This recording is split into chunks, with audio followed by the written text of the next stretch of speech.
What's going on YouTube? This is Ipsec, and I'm going to be doing the Apocalyst machine from HackTheBox. This box got a lot of hate, and I think it was just one small detail which created a lot of frustration and broke the immersion of hacking a machine and turned this box into a big CTF problem.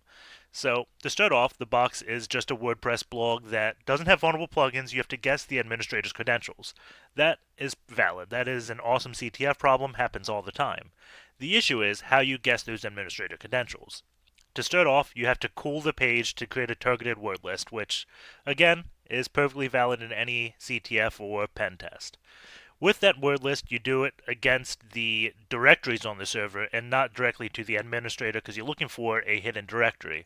And that, again, perfectly valid. The issue is the hidden directory contains a image that looks identical to a bunch of other images on the server. It just so happens the image in this directory has steganography that has another word list that you can use to brute force the administrator credentials, and that's where the immersion breaks, because you're not going to find a hidden directory with steganography. It's just not going to happen. If it was just like a old backup file that contained a password, that would be a perfect problem, and the immersion would stay there, and I think a lot of people would have positive reviews. But just that one small detail made a lot of people hate this box. There's still plenty to learn, so let's jump in. Like every other box, we nmap it first, so SV, enumerate versions, SC, run safe scripts, OA, output all formats, we'll call that nmap, and the IP address of Apocalyst, which is 10.10.10.46. Already ran that, so let's look at the output. We see that SSH and Apache is running, and we have WordPress as well, so nmap was able to identify WordPress and version 4.8.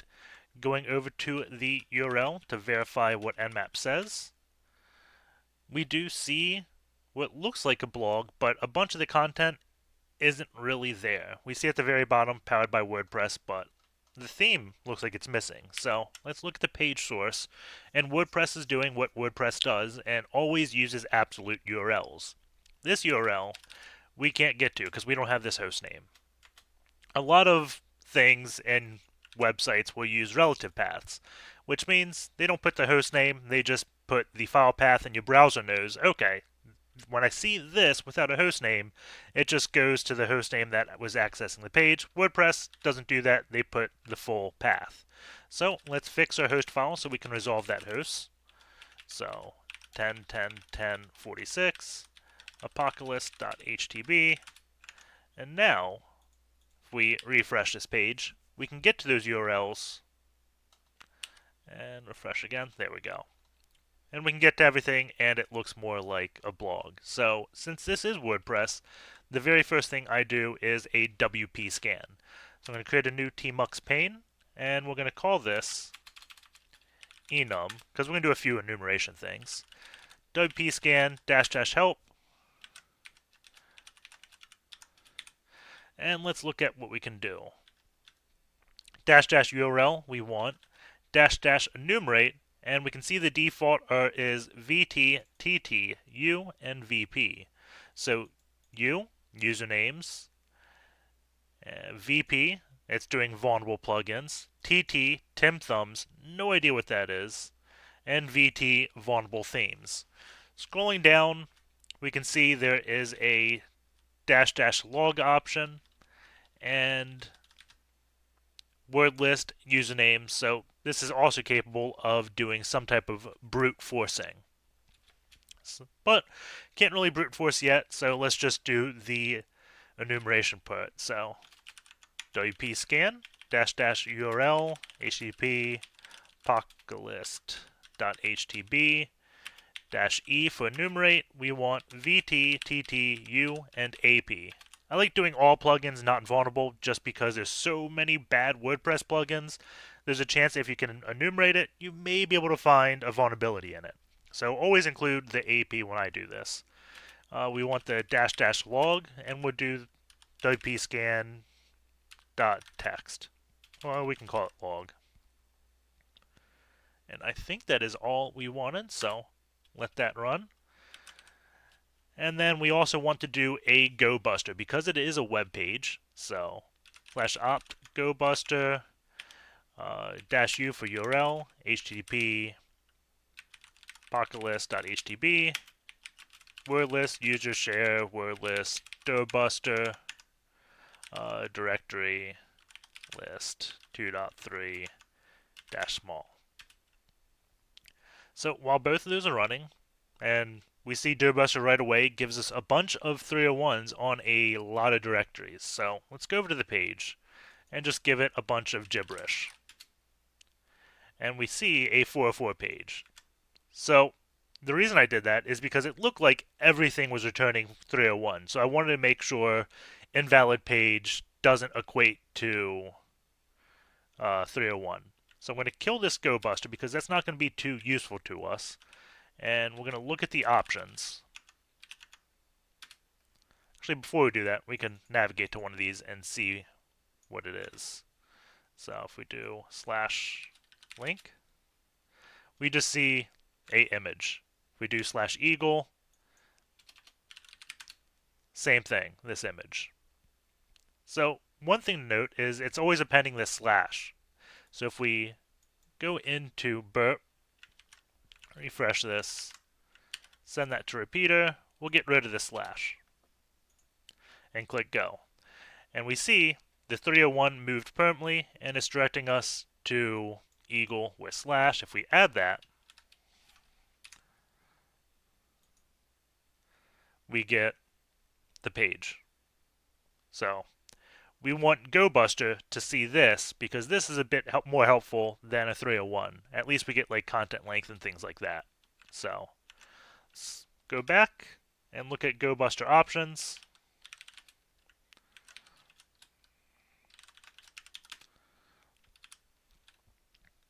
We can split that vertically. That'll be a bit more helpful. So we have -F, append a / to each directory request. That looks like what we want to do. There is also -L, which is include the length of the body in the output, which we're going to do as well. So go back to a request, -F, -L, and now we're getting a bunch of 200s with the size. And at 157, we can assume those are directing to that same page. The next thing we want to do is create a word list, and to do that, we'll use cool. CEWL, I forget what it stands for, something word list. So, looks like the only option we want is the -W to write. So, cool, apocalyst.htb -W cool.text.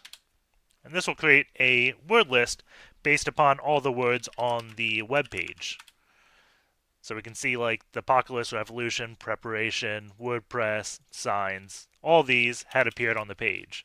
And we could play with the depth flag to make cool go deep down the page, but I find when I change that, cool just never finishes. It eats up all the memory, it does something, and craps out. So cool is great as long as you don't make it do too much, at least in my opinion.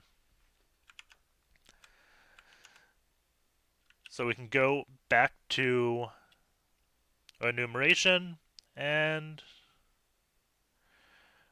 we can kill that because this is way too much content for us and we're not going to be able to handle all that. Instead, we're just going to point this to our new word list, which is cool.text. I'm going to do something called T, which is going to say take all the output I'm saying and also direct it to a file.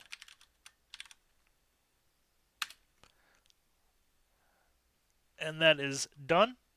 So if we cat the GoBuster.txt file we teed it to, we have all the content.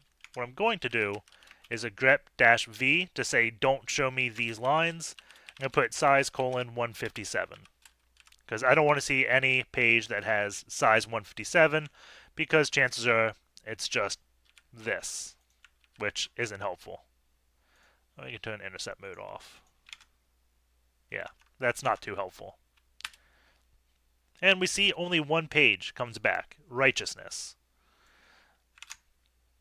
So let's try going there. And we see it changed slightly. All that was added was needle, and it's still directing to that image. So if we go in here, we have this image. And this is where a lot of people hated this machine, because you had to notice that and then to think to save the image and then run stag hide against it. So it's stag hide dash dash help. We want to extract data, so stag hide extract dash sf. And then the file name.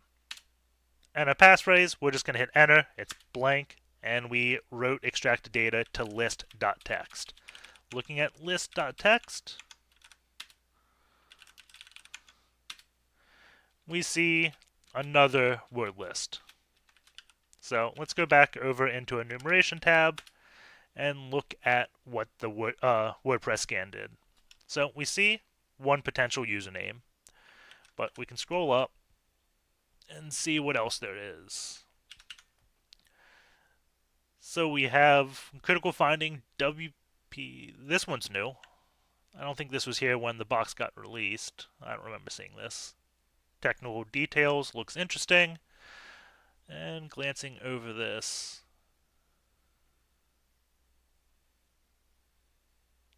it looks like there was a vulnerability in one of the WordPress functions that plugins used, and if plugins had used something improperly that wasn't obvious, it was vulnerable to SQL injection. So we have to find a plugin for this one to be vulnerable. So chances are we're not going to be finding an exploit here. That's just something, hey, WordPress is doing something silly, a lot of plugins are vulnerable to this, is my take on that, but I only looked at that for 15 seconds. Host header injection and password reset. So that is an interesting one that I always check now. So quick way, if we want to dig into this, WP admin, lost your password, Rocky was what WPScan showed us, get new password, and could not be sent because the mail function's disabled. So we can ignore this one because even though it's a vulnerable version, well, there's no password reset functionality. Cross-site scripting authenticated, ignore that because we don't have authentication, and cross-site scripting isn't too common because it requires a user. Another cross-site scripting, path traversal. These two seem interesting. I'd probably look more into them. And we see, let's see, it should say what version. So this readme.html exposes the version number, I thought. Is it in the page source?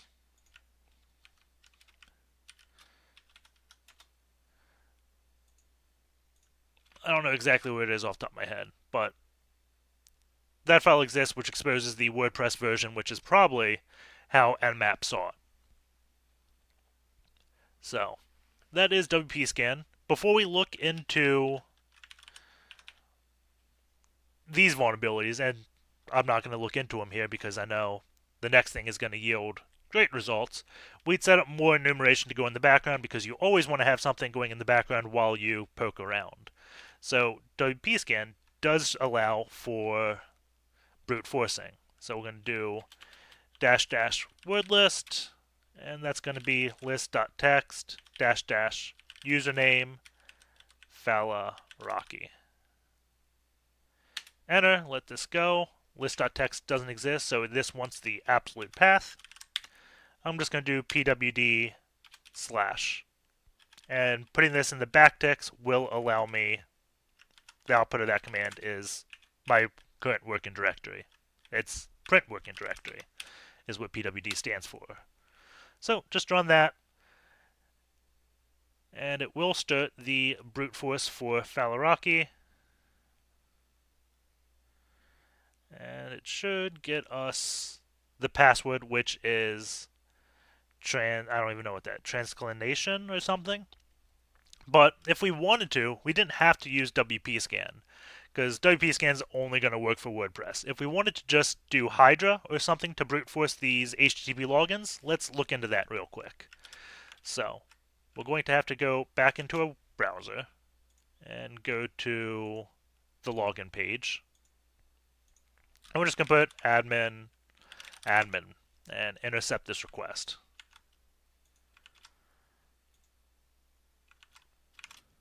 So looking at this, we don't see any CSRF tokens. That's CSRF. And that is important because what the CSRF token does is it prevents cross-site request forgery, but it also makes brute forcing a pain in the butt. Every time you go to the login page, it gives you a unique token that you can use to submit a login attempt. And if that login attempt doesn't have the token that you got from the last page, it fails you. And once you use that token, the token dies. So every time you'd have to hit this page, get the CSRF token, then you can submit the request. Bit more complicated to do. Luckily, there is no CSRF token in this version of WordPress, and I don't know if WordPress does CSRF on login off the main one. So all we have to do is copy this line, the data. Log is the login, PWD is the password. Those are the two key things in Hydra. So I'm going to run Hydra dash lowercase l for a username. If I did capital L, I could specify a text file that has a bunch of users. But since there's only one, we can just do lowercase l dash capital P for a dictionary. And I did lowercase p, I could specify just one password. There's not many times you'd ever want to do that. Then the IP or hostname you want to attack. So it will be apocalyst.htb. Then the, I guess, plugin we want to use in Hydra is http-post-form. And then we specify what we want. So the very first thing we have to grab is the file name we're posting against, which is /wp-login.php. So /wp-login.php. Then you use a colon, and we want the HTTP request. So I'm going to paste what I had at the bottom in my clipboard. And actually, before I copy it, we need to tell Hydra which field is username and which is password. You do that by just caret uppercase user caret. And pass is the same with pass. So doing that tells Hydra, hey, input all users here, input all passwords here. Then we can paste that. And then the last thing we need is to tell Hydra what a failed login attempt looks like. So we're just going to send that. And invalid username. So we want Falaraki test. So we just have to give something on the page that is saying it's invalid. So we can do is incorrect, because this can be on the page of an invalid request. So is incorrect, and my double quotes, and then we should be able to go. This should take a little bit, and once it returns, we should see the password is this. So we'll let that go in the background and check in on it in a minute. But in the meantime, let's log in. So that does let us log in right away. We can look at plugins and don't see any plugins. Look at users, don't see any other users, so we got all of them. The next thing we could do is we want code execution on this blog. We could create a malicious plugin, install it, and upload it, or just edit a PHP file. WordPress allows us to do this in the appearance editor, and we can edit themes. These themes are PHP files. So if we edit like theme header, and we can put something here. So we'll put ipsec here, and we'll update the file. It let us save it, so this is writable by the HTTP user. And if we go back to the page, we can see what we put is there. So we have to create a shell, or input something that gives us a shell. And before we do that, tune back in here, and we do see Hydra came back successful with HTTP post form, Apocalyst, login, and password. So Hydra works as well. We're going to do a quick PHP command injection thing. I just have a few things I coded at op shell PHP CMD. Just going to copy this, echo system request IP, and I'm going to put that here. So this is a PHP code that is going to run a system command, and it's going to take the value of IP. So we're going to update this, go back here, we can do question mark IP equals ls, and we just ran the command ls against the server. And if we refresh the page, it didn't screw anything up if you don't send IP.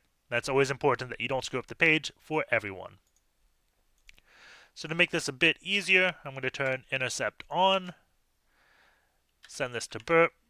That didn't send. There we go. Send this to repeater, and we want to do a shell. So easiest way is to Google pentest monkey reverse cheat sheet.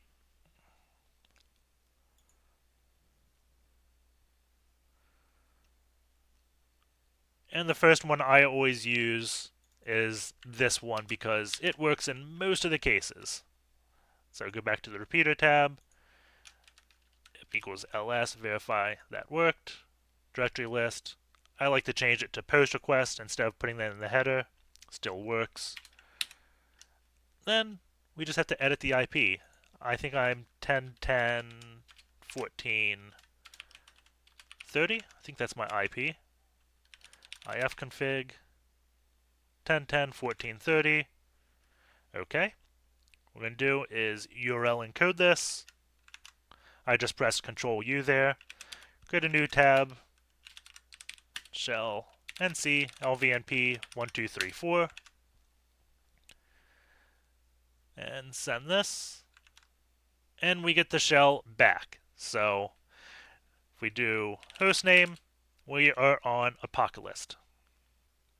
The first thing I always do is try to upgrade to a PTY. So we'll do python-c import PTY, pty.spawn bin bash. Python's not found, so python-c, python3-c import pty, pty.spawn bin bash, and we get that working. The next thing is to background a session with Control Z. Then we can do sty raw minus echo, and then fg to foreground.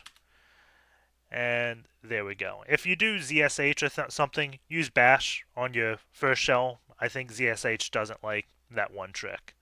So next up is basic enumeration. So I'm just going to go to dev shm as a temp directory, and we're going to use a Linux privilege escalation script. So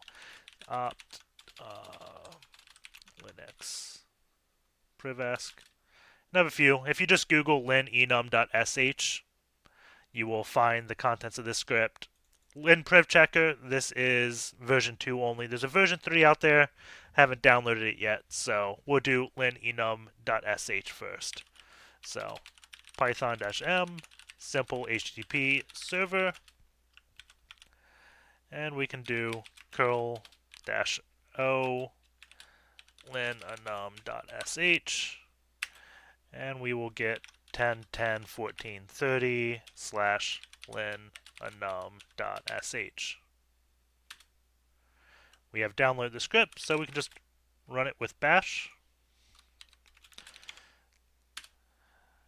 And this should only take a few seconds to run.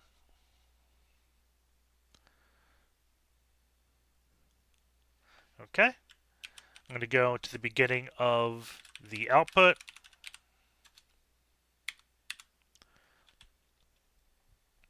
And we'll see what we have. We have the Linux information. We're running Ubuntu 16.04.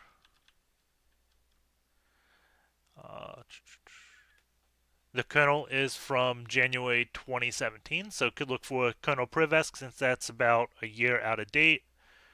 Going down, we can see the username Filaraki is logged in. So maybe we should try the password we had for WordPress for that actual SSH user. Scrolling down, Etsy Passwd. We see his full name, so maybe create a separate word list adding his last name. Home directory's lax. We can go into his directory, it looks like. We have the execute permission, so we can list contents and read. So that's something to look into. Available shells, UMask. Looking at cron jobs, it looks like everything is the default cron job, nothing new.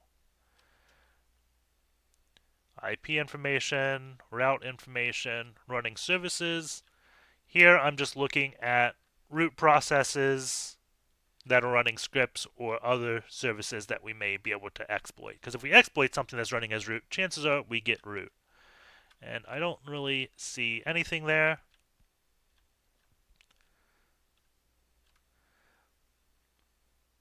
Binaries with relaxed permissions. I don't see any set UID bits down this list. I don't see right down on that init.d. Sudo versions 1816. Installed modules.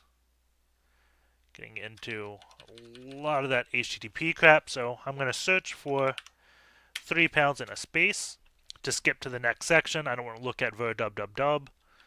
Interesting files. We have netcat, wget, and here's something interesting. The passwd file is world writable. That's very bad. So owner permission is read write, group permissions read write, and everyone is read write.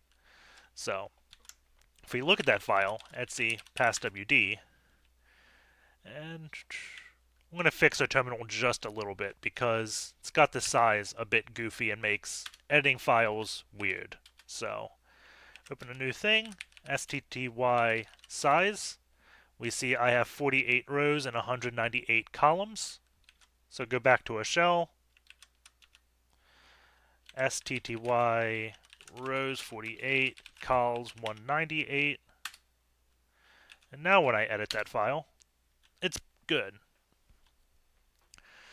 So what we want to do is just add or change the root password or add a password for ourselves. We can just create us, so ipsec, and we want to generate a password, so open SSL, passwd-help. We'll do MD5 based.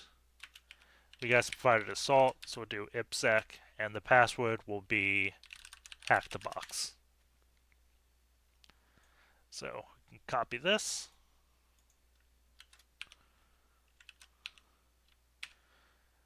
Paste that in. We're going to say 0, 0. So a user ID and group ID is going to be zeros. And root. We can try that. Can't write a backup, who cares? And now we can just su to ipsec, HackTheBox, and we are now root. Because we created the user ipsec and said that was the same exact thing as root. Go in the directory and read the contents there. And home, Falrocky, didn't really have anything other than user.txt. So, hope you guys enjoyed that guide. And yeah, let's look at Shadow. Falrocky is at SHA-512, so that's not going to decrypt quickly. I was just looking to see if we could reverse his password and see what it was, but no, not going to decrypt. See you guys next time.